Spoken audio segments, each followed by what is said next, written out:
어르신, 혹시 최근에 병원에서 이런 말씀을 들으신 적 있으신가요? CT 한번 찍어보시죠. 장내시경 전에 이 약 드세요. 심장 혈관 검사를 받아보시는 게 좋겠어요. 많은 분들이 건강을 위해서라면은 당연히 해야지 라고 생각하십니다. 저도 그 마음 충분히 이해합니다.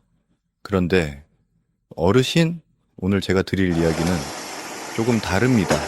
20년 넘게 어르신들 곁에서 진료해온 최동현 박사가 직접 경험한 사실입니다.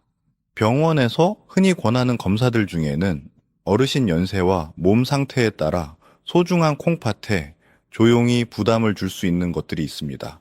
실제로 65세 이상 어르신 같은 검사를 받아도 젊은 분들보다 콩팥 손상 위험이 훨씬 높다는 연구 결과도 있습니다. 오늘은 그 5가지를 하나씩 천천히 함께 살펴보겠습니다. 끝까지 들어주시면 어르신과 가족의 건강을 지키는데 꼭 필요한 지혜를 얻어가실 수 있습니다. 시작하기 전에 댓글에 들어볼게요.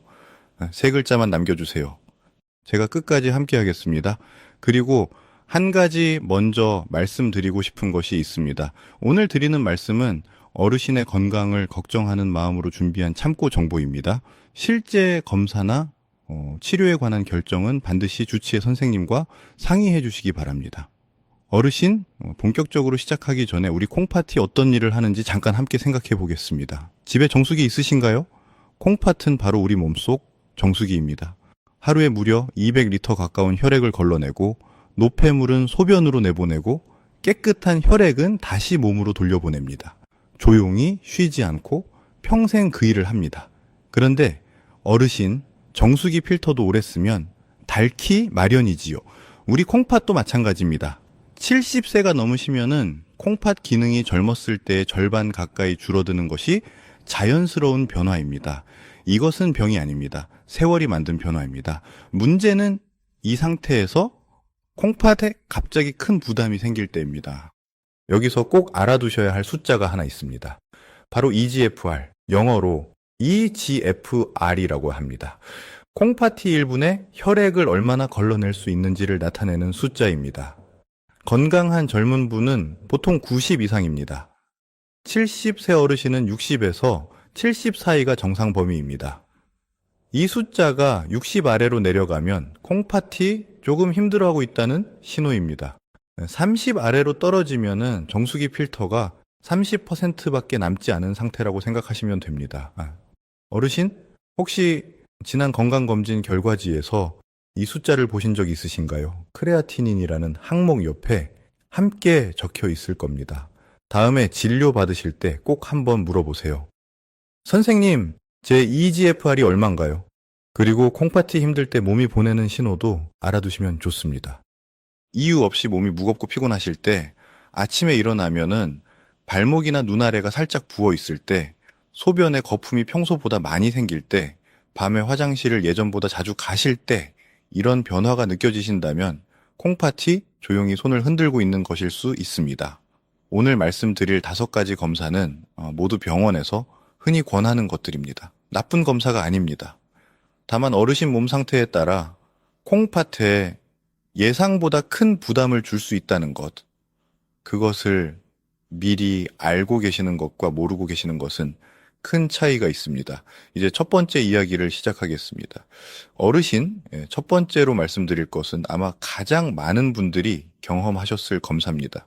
배가 아프거나 숨이 조금 차거나 아니면 그냥 건강검진 차원에서 병원에 가셨을 때 의사 선생님이 이렇게 말씀하신 적 있으실 겁니다. CT 한번 찍어봅시다. 조영제 넣으면 더 잘 보여요. 그 순간 많은 분들이 그냥 고개를 끄덕이십니다. 조영제가 무엇인지, 내 콩팥에 어떤 영향을 주는지 설명을 들을 틈도 없이 검사실로 향하십니다. 저도 그 상황을 수없이 봐왔습니다. 조영제는 혈관 속으로 주사하는 특수한 약물입니다. CT 사진을 더 선명하게 만들어주는 역할을 합니다. 문제는 이 약물이 콩팥을 통해서만 몸 밖으로 빠져나간다는 점입니다. 이미 기능이 절반으로 줄어든 어르신의 콩팥 입장에서는 갑자기 낯선 화학물질을 대량으로 처리해야 하는 상황이 되는 것입니다. 비유를 들자면 오래된 정수기에 갑자기 강한 세제를 한꺼번에 부은 것과 같습니다. 필터가 견뎌낼 수도 있지만 그렇지 못할 수도 있습니다. 실제 연구 결과를 보면 이 위험이 얼마나 현실적인지 알 수 있습니다. 중환자실에 입원한 65세 이상 어르신들을 대상으로 한 소규모 연구에서 조영제 CT를 받은 고령 환자 그룹의 약 38%에서 콩팥 손상 소견이 나타났습니다. 반면 같은 조건의 젊은 환자 그룹에서는 단 한 명도 나타나지 않았습니다. 더 넓은 연구들을 종합한 메타 분석에 따르면 65세 이상 어르신에서 조영제로 인한 콩팥 손상 발생률은 평균 약 13에서 16%로 보고됩니다. 젊은 분들의 2배 이상에 해당하는 수치입니다. 나이가 얼마나 중요한 변수인지 보여주는 결과입니다. 물론 모든 어르신이 같은 위험에 놓이는 것은 아닙니다. 당뇨가 있으시거나 혈압약을 드시거나 검사 전에 물을 충분히 드시지 못한 상태라면 위험이 더 높아집니다. 검사 당일 아침부터 아무것도 드시지 못한 채 병원에 오신 어르신이라면 이미 몸속 수분이 부족한 상태입니다. 그 상태에서 조영제를 맞으면 콩팥이 더욱 힘들어집니다. 실제로 이런 경우를 본 적이 있습니다. 77세 할머니 한 분이 복통으로 응급실에 오셔서 복부 CT를 찍으셨습니다. 검사 자체는 무사히 끝났습니다. 그런데 이틀 후 다리가 눈에 띄게 부어오르고 소변량이 절반으로 줄었습니다. 혈액 검사를 해보니 콩팥 기능을 나타내는 크레아티닌 수치가 검사 전보다 2배 가까이 올라 있었습니다. 조영제가 이미 약해진 콩팥에 결정적인 부담을 준 것이었습니다. 어르신, 그렇다면 어떻게 하면 좋을까요? CT 검사 자체를 무조건 거부하실 필요는 없습니다. 꼭 필요한 검사라면 받으셔야 합니다. 다만 검사 전에 딱 3가지만 여쭤보시면 됩니다. 첫째, 이 검사에 조영제가 꼭 필요한가요? 조영제 없이도 진단이 가능한 경우가 생각보다 많습니다. 둘째, 제 EGFR 수치가 조영제를 맞아도 괜찮은 상태인가요? 셋째, 검사 전에 수액이나 물을 충분히 마셔도 되나요? 이 3가지 질문이 어르신의 콩팥을 지키는 첫걸음이 될 수 있습니다. 어르신, 최근 1년 안에 CT를 찍으신 적 있으신가요? 있으시다면은 댓글에 있어요. 한마디만 남겨주세요. 제가 더 안전한 방법에 대해 추가로 알려드리겠습니다. 첫 번째 이야기를 들으시고 나니 2번째 검사가 궁금하시지 않으신가요? 사실 이것은 CT보다 훨씬 많은 양의 조영제를 사용합니다. 심장을 보는 검사인데 많은 어르신들이 심장을 살리려다 콩팥을 잃을 뻔한 경우가 있었습니다. 20년 진료를 하면서 제 마음속에 오래 남은 장면이 있습니다. 74세 어르신 한 분이 가슴이 조금 답답하다고 오셨습니다. 심장내과 선생님께서 관상동맥 조영술을 권하셨고 가족들도 심장 검사는 꼭 해야 한다며 동의했습니다. 그런데 아무도 그 자리에서 콩팥 기능을 먼저 확인하지 않았습니다. 검사는 무사히 끝났습니다. 하지만 닷새 후 그 어르신은 다시 입원하셨습니다. 이번에는 심장이 아니라 콩팥 때문이었습니다. 관상동맥 조영술은 심장 혈관 안으로 가느다란 관을 넣어 혈관 상태를 직접 확인하는 검사입니다. 심장 질환을 진단하는데 매우 중요한 검사임은 분명합니다. 그런데 이 검사에는 조영제가 CT보다 훨씬 많이 사용됩니다. 그리고 주사 경로가 정맥이 아닌 동맥입니다. 동맥으로 들어간 조영제는 콩팥에 더 직접적이고 강한 자극을 줍니다. 실제 연구 결과를 보겠습니다. 2만 명 이상의 환자를 분석한 대규모 메타 분석 연구에 따르면 동맥을 통한 혈관 조영술 후 콩팥 손상이 발생한 비율이 약 9.6%에 달했습니다. 10명 중 거의 1명 꼴입니다. 특히 당뇨가 있거나 이미 콩팥 기능이 떨어진 어르신의 경우 이 수치는 더 올라갑니다. 어르신, 여기서 중요한 점이 있습니다. 심장 검사가 나쁜 것이 아닙니다. 필요한 분께는 반드시 받으셔야 하는 검사입니다. 다만 콩팥이 이미 약해진 상태에서 아무런 준비 없이 받는 것이 문제입니다. 왜 이런 일이 생길까요? 조영제가 몸속으로 들어오면 콩팥은 이것을 걸러내기 위해 평소보다 훨씬 더 열심히 일해야 합니다. 그런데 이미 필터가 절반밖에 남지 않은 상태라면은 갑자기 2배, 3배의 일을 시키는 셈입니다. 거기에 검사 전 금식으로 몸속 수분까지 부족한 상태라면 콩팥은 물도 없이 무거운 짐을 지는 것과 같습니다. 예. 그렇다면 심장 검사를 앞두고 어떻게 하시면 좋을까요? 우선 검사 전에 반드시 EGFR 수치를 확인하시기 바랍니다. EGFR이 60 아래라면 심장내과 선생님과 신장내과 선생님이 함께 상의해서 검사 방법과 시기를 결정하는 것이 훨씬 안전합니다. 두 과가 함께 보는 것이 번거로운 일이 아닙니다. 어르신의 몸 전체를 지키기 위한 당연한 절차입니다. 또한 조영제 양을 최소화하거나 검사를 한 번에 몰아서 하지 않고 간격을 두는 방법도 있습니다. 심장 시 T혈관 조영술처럼 침습적이지 않은 대안 검사가 적합한 경우도 있으니 담당 선생님께 여쭤보시는 것이 좋습니다. 심장 검사를 앞두고 계신 어르신 또는 가족 중에 그런 분이 계신다면 댓글에 심장이라고 적어주세요.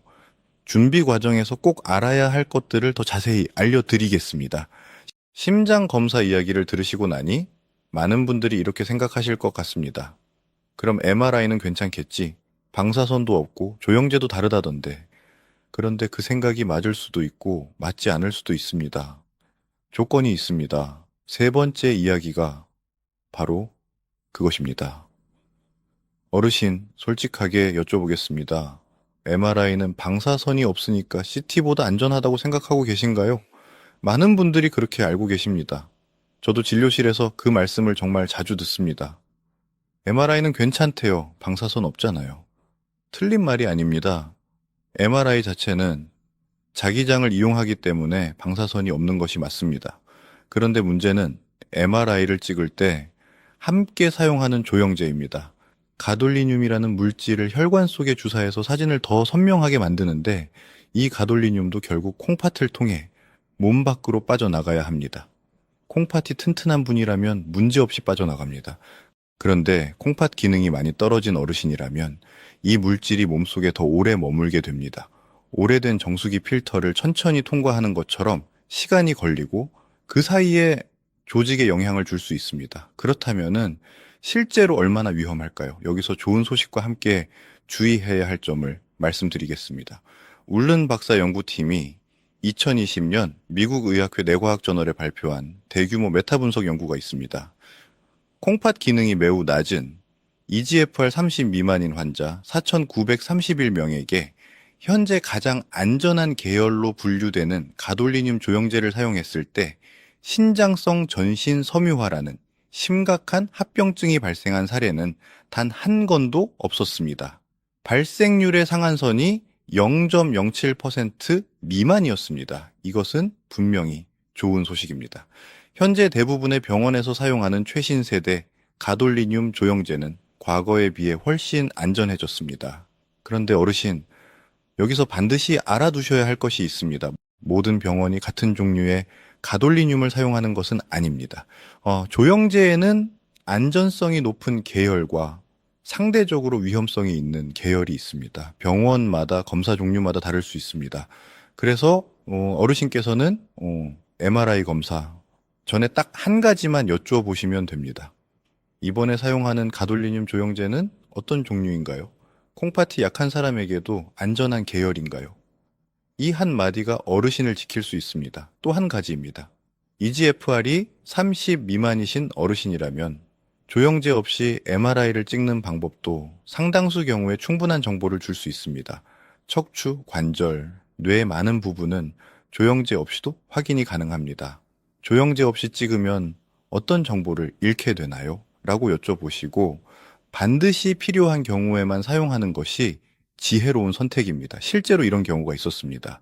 EGFR이 28인 어르신이 허리 통증으로 MRI를 권유받으셨습니다. 담당 선생님과 상의 끝에 조영제 없이 촬영하기로 했고 필요한 진단 정보는 충분히 얻을 수 있었습니다. 콩팥은 추가적인 부담 없이 보호받았습니다. 한 번의 질문이 만들어낸 결과입니다. MRI를 찍으신 적 있으신 어르신 댓글에 MRI라고 남겨주세요. 세 번째까지 들으시면서 공통점을 느끼셨나요? 지금까지는 모두 몸속으로 뭔가를 넣는 검사들이었습니다. 그런데 네 번째는 전혀 다릅니다. 검사 전날 밤 집에서 혼자 약을 드시는 순간에 위험이 시작됩니다. 대장내시경을 앞두고 드시는 그 약 이야기입니다. 어르신, 대장내시경 받아보신 적 있으신가요? 대장암은 한국에서 가장 많이 발생하는 암 중 하나입니다. 그래서 50세 이상이시면은 정기적으로 대장 내시경을 받으시도록 권고하고 있습니다. 이 검사 자체는 정말 중요합니다. 조기에 발견하면은 이제 완치율이 매우 높습니다. 그건데 오늘 제가 드리는 말씀은 대장 내시경을 하지 말라는 것이 절대 아닙니다. 문제는 검사 자체가 아닙니다. 검사 전날 밤 집에서 혼자 드시는 그 약입니다. 대장 내시경을 받으시기 전에는 장을 깨끗하게 비워야 합니다. 그래서 병원에서 장정결제라는 약을 처방해 드립니다. 이 약을 드시면 장이 깨끗하게 비워지면서 내시경 사진이 선명하게 나옵니다. 그런데 이 약 중에서 인산나트륨이라는 성분이 들어간 종류가 있습니다. 바로 이것이 어르신의 콩팥에 조용히 그리고 돌이킬 수 없는 손상을 줄 수 있습니다. 어떤 원리로 그런 일이 생길까요? 인산나트륨 장정결제를 드시면 혈액 속 인산염 농도가 갑자기 크게 올라갑니다. 동시에 설사로 인해 몸속 수분이 급격히 빠져나갑니다. 이 두 가지가 동시에 일어나면 어떻게 될까요? 콩팥 안쪽 작은 관들 속에서 칼슘과 인산염이 만나 결정체를 만들어냅니다. 마치 오래된 수도관 안에 석회가 끼는 것처럼 콩팥 안쪽이 조금씩 막혀버립니다. 이것을 급성 인산염 신병증이라고 합니다. 실제 연구 결과를 보겠습니다. 마코위츠 박사 연구팀이 2005년 미국 신장학회 저널에 발표한 연구에서 인산나트륨 장정결제를 사용한 이후 신장 조직 검사를 시행한 결과 상당수 환자에서 콩팥 세관 안에 칼슘 인산염 결정체가 쌓인 것이 확인되었습니다.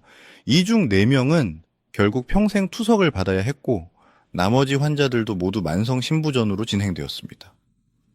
콩팥 기능이 원래 수준으로 돌아온 분은 단 한 명도 없었습니다.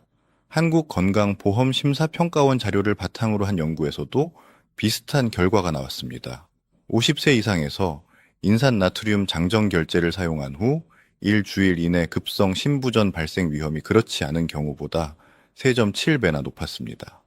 어르신, 이 숫자들이 보여주는 것은 하나입니다. 검사 전날 밤 집에서 드시는 약 한 포가 어르신의 콩팥을 영구적으로 바꿔놓을 수 있다는 것입니다. 그렇다면은 어떻게 하면 좋을까요?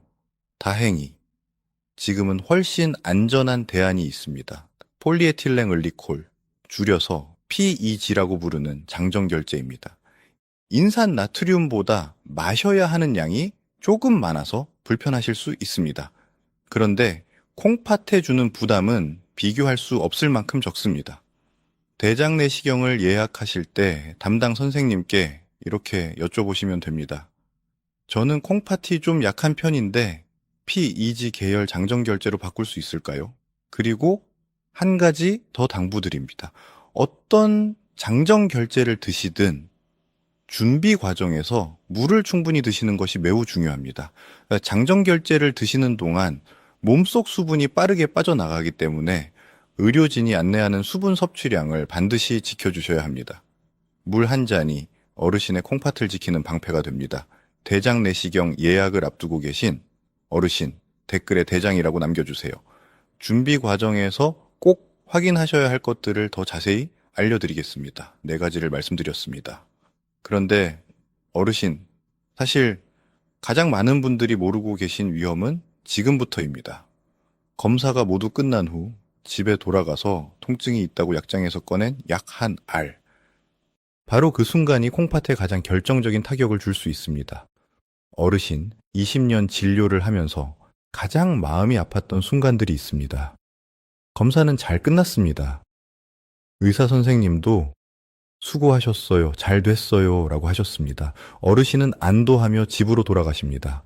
그런데 몸이 조금 무겁고 허리가 쑤십니다. 그래서 약장을 여십니다.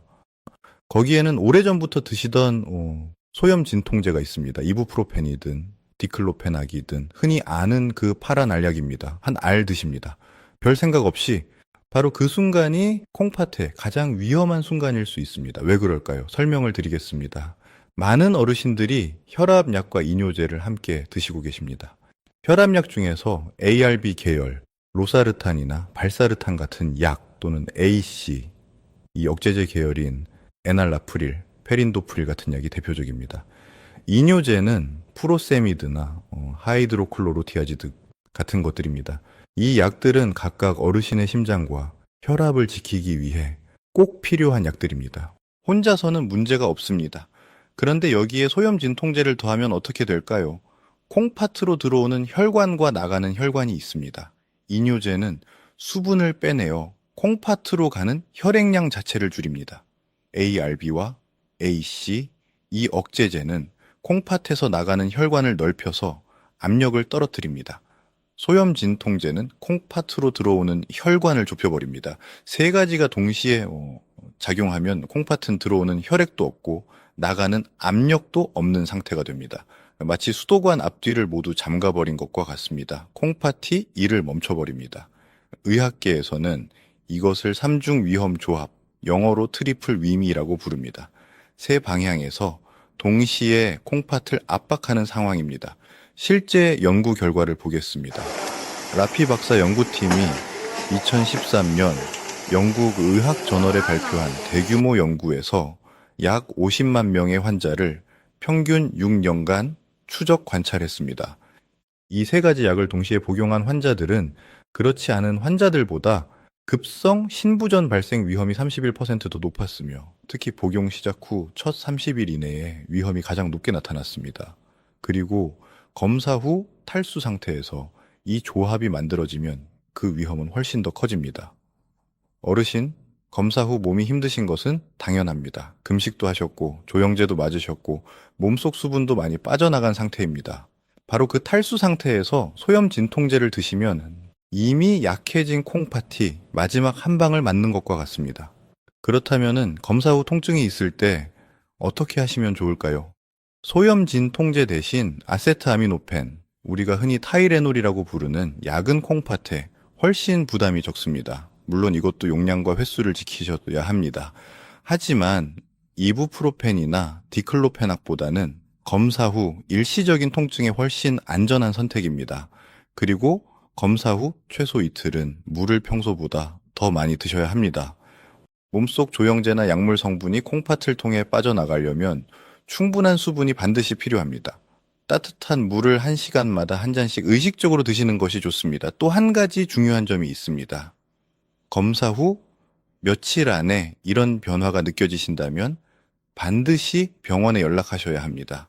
소변량이 눈에 띄게 줄었을 때, 발목이나 얼굴이 부어오를 때, 이유 없이 몸이 극도로 무겁고 피곤할 때, 소변 색깔이 갈색이나 붉은색으로 변했을 때입니다. 이것들은 콩팥이 보내는 긴급 신호입니다. 혈압약이나 이뇨제를 드시고 계신 어르신 댓글에 약이라고 남겨주세요. 검사 후 안전하게 지내실 수 있는 방법을 더 자세히 알려드리겠습니다. 어르신 5가지를 모두 말씀드렸습니다. 무섭게 느껴지셨다면 죄송합니다. 하지만 제가 이 이야기를 드리는 이유는 단 하나입니다. 어르신이 이 사실을 알고 계시는 것과 모르고 계시는 것, 그 차이가 콩팥을 지킬 수 있느냐 없느냐를 결정하기 때문입니다. 이제 마지막으로 어르신이 오늘부터 바로 실천하실 수 있는 3가지 방법을 말씀드리겠습니다. 어르신, 지금까지 5가지 위험한 상황을 함께 살펴봤습니다. 무겁게 느껴지셨을 수도 있습니다. 그런데 저는 오늘 어르신을 걱정시키려고 이 자리에 온 것이 아닙니다. 어르신이 앞으로 더 오래, 더 건강하게 사랑하는 가족 곁에서 지내실 수 있도록 돕고 싶어서입니다. 그래서 지금부터는 오늘 당장 시작하실 수 있는 3가지 실천 방법을 말씀드리겠습니다. 어렵지 않습니다. 비용도 들지 않습니다. 그리고 이 3가지가 어르신의 콩팥을 조용히 그러나 확실하게 지켜줄 것입니다. 첫 번째 단계, 검사 전에 현명하게 질문하기입니다. 많은 어르신들이 의사 선생님 앞에서 질문하기를 어려워하십니다. 괜히 선생님을 귀찮게 하는 것 같다고 하십니다. 그런데 어르신 질문은 선생님을 불신하는 것이 아닙니다. 선생님과 함께 어르신의 몸을 더 잘 돌보기 위한 협력입니다. 앞으로 어떤 검사든 권유받으실 때 딱 3가지만 여쭤보시면 됩니다. 첫째, 이 검사에 조영제나 특수 약물이 들어가나요? 둘째, 제 현재 콩팥 기능, EGFR 수치로 이 검사를 받아도 괜찮은 상태인가요? 셋째, 콩팥에 더 부담이 적은 대안 검사가 있을까요? 이 3가지 질문은 어르신의 콩팥을 지키는 방패입니다. 처음에는 어색하실 수 있습니다. 하지만 2번, 3번 하다 보면 자연스러워집니다. 그리고 좋은 선생님일수록 이런 질문을 반기십니다. 어르신이 건강에 관심을 갖고 계시다는 증거이기 때문입니다. 두 번째 단계, 더 안전한 대안을 적극적으로 요청하기입니다. 오늘 말씀드린 5가지 검사에는 모두 더 안전한 대안이 있습니다. 조영제 씨, T 대신 조영제 없는 CT나 초음파를 먼저 시도해 볼 수 있습니다. 가돌리늄 MRI라면 최신 세대 약물을 쓰는지 조영제 없이도 진단이 가능한지 여쭤보시면 됩니다. 대장 내시경 전장정 결제는 인산 나트륨 계열 대신 PEG 계열로 바꿔달라고 요청하실 수 있습니다. 검사 후 통증이 있을 때는 소염 진통제 대신 아세트아미노펜을 선택하시면 됩니다. 대안을 요청하는 것은 어르신의 당연한 권리입니다. 모든 대안이 항상 가능한 것은 아닙니다. 하지만 가능한 경우도 생각보다 많습니다. 한번 여쭤보지 않으면 알 수 없습니다. 세 번째 단계, 매일 콩팥을 돌보는 생활 습관입니다. 어르신 콩팥은 특별한 보약이 필요하지 않습니다. 매일의 작은 습관이 콩팥을 가장 잘 지켜줍니다. 가장 중요한 것은 물입니다. 하루에 따뜻한 물 6잔에서 8잔, 약 1.5리터를 꾸준히 드시기 바랍니다. 어르신들은 나이가 드실수록 갈증을 잘 느끼지 못하십니다. 목이 마르지 않아도 시간마다 한 잔씩 드시는 것이 좋습니다. 아침에 일어나자마자 한 잔, 식사 전에 한 잔, 이렇게 시간을 정해두시면 잊지 않으십니다. 단, 심장이 약하시거나 콩팥 기능이 많이 떨어진 어르신의 경우에는 물을 너무 많이 드시면 오히려 몸에 부담이 될 수 있습니다. 수분 섭취량은 반드시 주치의 선생님과 상의하신 후 본인에게 맞는 양을 확인하시기 바랍니다. 콩팥은 물이 충분해야 노폐물을 깨끗하게 걸러낼 수 있습니다. 물 없이 일하는 콩팥은 물 없이 돌아가는 방앗간과 같습니다. 두 번째는 음식입니다. 우리 식탁에서 흔히 볼 수 있는 그러니까 산약을 드시면 좋습니다. 하루에 80g에서 100g 쪄서 드시거나 죽으로 끓여 드시면 소화도 잘 되고 콩팥 세포 회복에 도움이 됩니다. 양배추도 좋습니다. 칼륨과 인산염이 적어서 콩팥에 부담을 주지 않으면서 영양을 보충할 수 있습니다. 생으로 드시기보다 살짝 데쳐서 드시는 것이 어르신 소화에 더 편합니다. 한 끼에 한 주먹 정도면 충분합니다. 세 번째는 소금입니다. 하루 나트륨 섭취량을 2000mg 이하로 줄이시는 것이 좋습니다. 숟가락으로 따지면은 소금 한 작은 숟가락이 채 안 되는 양입니다. 국을 드실 때 국물은 조금 남기시고 젓갈이나 장아찌는 횟수를 줄이시고 라면이나 국물 요리는 가끔만 드시는 것이 콩팥에 큰 도움이 됩니다. 소금이 많으면은 콩팥이 더 많이 일해야 하고 오래 과로한 콩팥은 결국 지쳐버립니다. 어르신, 이 3가지는 오늘 당장 시작하실 수 있습니다. 거창한 준비가 필요하지 않습니다. 지금 손에 있는 물 한 잔부터 시작하시면 됩니다. 콩팥이 건강해야 혈압도 안정되고 노폐물도 깨끗하게 빠져나가고 몸 전체가 가볍습니다. 콩팥을 지키는 것은 단순히 콩팥 하나를 지키는 것이 아닙니다. 어르신의 남은 시간 전체를 더 건강하고 활기차게 만드는 일입니다. 어르신, 오늘 끝까지 함께 해주셔서 진심으로 감사합니다. 오늘 저와 함께 5가지를 살펴봤습니다. 조영제 CT, 관상동맥 조영술, 가돌리늄 MRI, 대장 내시경 전장정 결제, 그리고 검사 후 3중 위험 조합까지. 하나하나 쉽지 않은 이야기였는데 끝까지 들어주셨습니다. 이 영상을 보신 어르신은 이제 다릅니다. 병원에서 검사를 권유받을 때 무조건 따라가시는 것이 아니라 현명하게 질문하실 수 있습니다.